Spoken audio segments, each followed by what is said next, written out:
Hai sahabat Upscape, saya Reski Pradestia, tim Upscape Indonesia.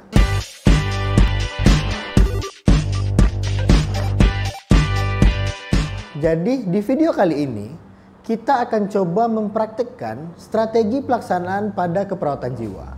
Nah, yang sama-sama kita ketahui bahwa strategi pelaksanaan ini sudah beberapa kali mengalami perbaruan. Di tahun 2007, 2015, dan 2020 kemarin ini. Jadi di video kali ini kita akan coba praktikkan strategi pelaksanaan pada pasien dengan harga diri rendah kronik. Nah, seperti biasa teman-teman, sebelum kita masuk ke pasiennya atau sebelum kita jumpa ke pasiennya, itu ada fase komunikasi terapeutik yang harus kita laksanakan. Yang terdiri dari fase prainteraksi, orientasi, kerja, dan terminasi. Di fase prainteraksi itu seperti biasa teman-teman, kita validasi perasaan kita, apakah kita siap untuk bertemu dengan pasien. Kita tahu apa yang akan kita lakukan kepada pasien kita nanti, dan kita sudah mempersiapkan alat-alat yang dibutuhkan sebelum kepada pasien. Nah, lanjut di fase orientasi. Pertama kita kenalkan diri kita dulu, seperti contohnya kita bisa menyampaikan, "Selamat pagi Bapak, Ibu, perkenalkan saya Perawat Rizky. Di sini saya akan melakukan tindakan strategi pelaksanaan halusinasi." Kita jelaskan tujuannya. Tujuannya untuk mengatasi masalah pasien tersebut. Seperti biasa juga, itu kita kontrak waktu dengan pasien. Contoh yang bisa kita sampaikan, "Bapak, Ibu, kita hari ini akan laksanakan kegiatannya sekitar 30-45 menit. Apakah Bapak dan Ibu bersedia?" Oke, seperti itu ya teman-teman. Jadi di fase orientasi itu masih sama. Nah, mungkin perbedaannya nanti di fase kerja. Karena seperti yang Rizky sampaikan tadi bahwa ada perbaruan dari pelaksanaan strategi pelaksanaan jiwa tadi. Nah, pada pasien HDR itu ada 3 SP yang akan kita berikan teman-teman. SP satunya itu kita identifikasi masalah harga diri rendah yang dialami oleh pasien kita. Yang kedua, di SP kedua kita jelaskan penyebab dari HDR yang dimiliki oleh pasien kita. Nah, selanjutnya di SP yang ketiga baru kita identifikasi kemampuan positif yang masih dimiliki pasien. Kita ajarkan pasien untuk melatih kemampuan positifnya itu kembali. Nah, di SP3 ini akan kompleks nanti teman-teman yang kita berikan. Di SP1 kita sudah identifikasi masalah harga diri rendahnya. Di SP2 kita jelaskan penyebab dari harga diri rendahnya. Di SP3 baru kita ajarkan bagaimana cara pasien meningkatkan kemampuan dirinya ataupun harga dirinya kembali. Oke, baik, kita langsung saja masuk ke SP yang pertama. Baik Pak, setelah kita ngobrol-ngobrol tadi, sebenarnya apa yang Bapak rasakan sekarang? Saya rasakan kayak nggak berguna gitu Pak. Tidak berguna. Kenapa Bapak bisa sampaikan bahwa Bapak merasa tidak berguna? Iya, karena saya merasa kalau ngobrol sama orang lain tidak mau mendengarkan saya Pak. Tidak mau mendengarkan Bapak. Terus apalagi yang Bapak alami? Dan juga saya setiap ketemu sama orang itu saya minder terus Pak. Minder? Minder kenapa? Ya, karena saya merasa saya tidak sama dengan mereka. Misalnya contohnya apa yang Bapak lakukan gitu? Ya, saya lakukan salah terus dan orang lain menganggap saya itu tuh kayak orang nggak berguna gitu. Oke, orang lain menganggap Bapak tidak berguna. Terus apa yang Bapak lakukan? Bapak menjadi seperti apa? Ya, saya malas aja ketemu sama orang. Lebih suka sendiri jadinya Pak ya? Oke. Nah, begini Pak, itu yang Bapak alami, yang Bapak rasakan namanya harga diri rendah. Nah, di sini Rizky akan coba ajarkan Bapak bagaimana cara mengatasi masalah Bapak tersebut agar Bapak tidak harga diri rendah lagi. Kepercayaan dirinya akan meningkat. Jadi di sini Rizky akan ajarkan cara mengatasi masalah Bapak tersebut atau harga diri rendah yang Bapak alami. Apakah Bapak bersedia?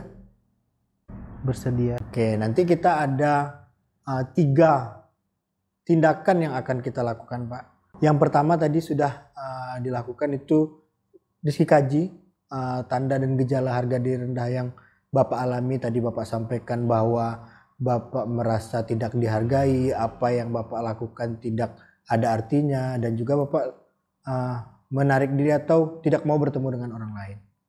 Nah, itu Pak namanya harga diri rendah tadi. Jadi proses terjadinya itu karena Bapak tidak dianggap di masyarakat tadi. Makanya Bapak tidak mau bertemu dengan orang lain. Nah, jadi sekarang yang akan Rizky ajarkan agar Bapak percaya diri, itu yang pertama adalah Bapak bisa sebutkan atau sampaikan ke Rizky hal-hal positif atau yang Bapak senang kerjakan sebelum ini. Bapak sukanya apa? Hobinya apa? Hobi saya suka bermain. Suka main. Main apa? Kalau Rizky boleh tahu? Hobi saya main bola. Main bola. Sebelumnya Bapak bisa menulis? Bisa. Ini Rizky punya kertas. Bapak tuliskan di sini seluruh kegiatan positif yang bisa Bapak lakukan. Contohnya kayak main bola tadi. Atau apalagi kalau di rumah suka ngapain? Saya di rumah dulu saya orangnya ceria. Suka bermain tadi, main bola. Yang lain apa lagi Pak? Kayak misalnya baru bangun tidur, suka bersihkan tempat tidur sendiri nggak?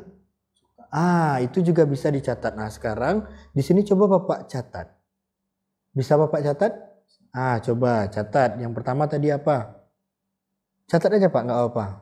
Bermain. Oke. Yang kedua apa lagi? Membersihkan tempat tidur tadi. Oke, selanjutnya apa lagi? Yang biasa dikerjakan di rumah? Saya sholat. Suka sholat 5 waktu, boleh ditulis. Sholat 5 waktu. Apa lagi? Membersih kamar. Menyapu rumah. Ya, menyapu rumah. Apa lagi? Menggambar, suka Bapak menggambar? Menggambar. Boleh dicatat juga Pak, menggambar. Nah, Bapak sudah tulis nih. Ada 5 kegiatan ataupun hobi yang Bapak sukai. Dari kelima ini, mana yang mau kita lakukan dulu Pak? Dari bermain bola, membersihkan tempat tidur, menyapu rumah, menggambar. Mana yang mau kita lakukan sekarang? Menggambar. Menggambar ya? Saya tidak punya kertas pula untuk menggambar ya Pak. Nah, kosong Pak ya? Kosong ya?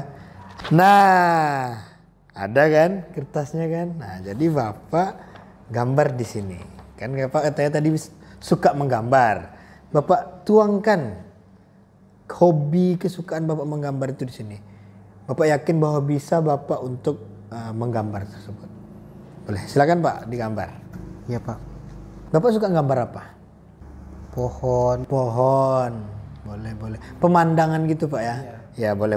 Kehijauan gitu. Silakan digambar Pak.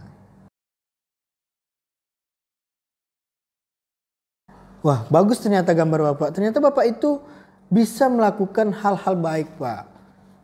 Kemampuan Bapak itu ada ternyata. Jadi Bapak tidak perlu takut, tidak perlu merasa minder ataupun tidak percaya diri dengan kemampuan dirinya. Buktinya ini nih, bagus gambar Pak Iskandar. Oke, mulai sekarang harus lebih percaya diri lagi ya. Iya Pak. Oke, jadi hari ini kita belajar menggambar nih. Kita lakukan kegiatan menggambar yang Bapak sukai. Besok kita akan lakukan apa lagi kira-kira? Dari kegiatan yang sudah Bapak Iskandar tulis tadi. Menyapu rumah. Oke, besok kita lakukan menyapu rumah ya. Jadi ini bisa masuk ke kegiatan harian Bapak. Kalau misalnya Bapak lagi suntuk atau cuman lagi duduk-duduk, bisa Bapak menggambar. Biar meningkatkan kepercayaan dirinya. Iya. Oke, tidak boleh malu lagi. Jangan takut untuk berteman dengan orang lain, berinteraksi dengan orang lain. Jangan merasa tidak mampu melakukan apapun. Karena ternyata Bapak Iskandar punya kemampuan itu. Baik? Oke, baik. Besok kita jumpa lagi ya. Sekitar jam 9 pagi di sini lagi, di ruangan ini. Besok saya akan jumpai Pak Iskandar lagi. Besok kita akan menyapu rumah. Oke, sebelum saya pamit ada yang ingin Bapak tanyakan? Tidak Pak. Tidak ya. Jangan lupa dikerjakan. Jangan lupa dilatih-latih terus kegiatan yang sudah kita lakukan hari ini. Iya Pak. Oke, baik, saya pamit ya. Sampai berjumpa besok ya Pak Iskandar. Iya Pak. Demikian video pembelajaran kita kali ini. Jangan lupa di like, comment, and subscribe ya teman-teman. Sampai jumpa di video pembelajaran berikutnya. Info.